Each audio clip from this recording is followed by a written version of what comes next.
On a été le 7 mai avec mon collègue, le ministre des Transports, pour sécuriser la date du 30 avril. Parce que ce sont des engagements qu'on avait pris devant le chef de l'État. Et comme je le dis le plus souvent, si nous avons les engagements du chef de l'État ou devant le Premier ministre, képp ku nekk ci ministère bi képp kuy technicien wala nekk dans l'administration dañoo war ensemble aligner les planètes pour respecter cette promesse-là. On n'a pas le droit de prendre des engagements devant l'autorité et de mettre un seul jour de plus. Et c'est ça qui a fait que depuis lors, première visite bi ñu jotoon def ba léegi entreprise yi fa nekk yëpp on les a mobilisés pour travailler jour et nuit. Et quand on quittait le 7 mai, il était question que l'avion de calibrage ñëw le 16 jóge Espagne pour mener ñëw calibrer la piste pour voir est-ce que conforme avec l'ANACIM. Et vraiment di leen féliciter parce que ça a été fait. Le 16, l'avion était sur place, def na les tests qui sont tous concluants.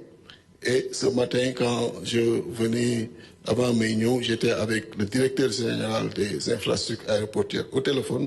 et le directeur général de l'AIBD pour dire à tous nos compatriotes sénégalais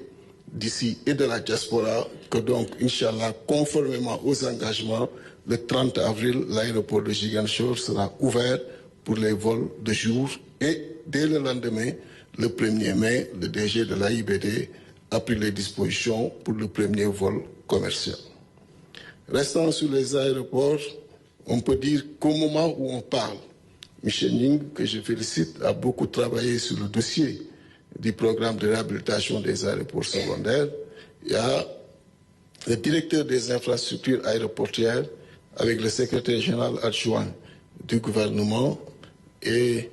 un responsable des finances et de l'économie et de la coopération. Nous sommes à Prague pour terminer les dernières négociations sur ce programme-là, qui permettra de finaliser Saint-Louis et Matam, plus précisément à Ourossogui, mais également d'engager un autre programme pour les autres aéroports secondaires, sachant que dès qu'on finit le 30 avril avec l'aéroport de Ziguinchor, on l'ouvre, on switch tout le monde sur l'aéroport de Cap Skirring pour faire ce même travail. Sachant que le chef de l'État, dernièrement, quand il a été à Casamance, il en a profité pour lancer la réhabilitation de la route Cap Skirring-Ziguinchor et ça nous permet, après, de soulager cette route-là avec l'aéroport qui va être à Ziguinchor, de finaliser sa réhabilitation et les études sont en cours pour une autoroute à péage sur ce même axe, sans compter un peu plus loin, en parlant des infrastructures aéroportuaires sur le port de Nikin, dont les études sont en cours et restant sur ces infrastructures,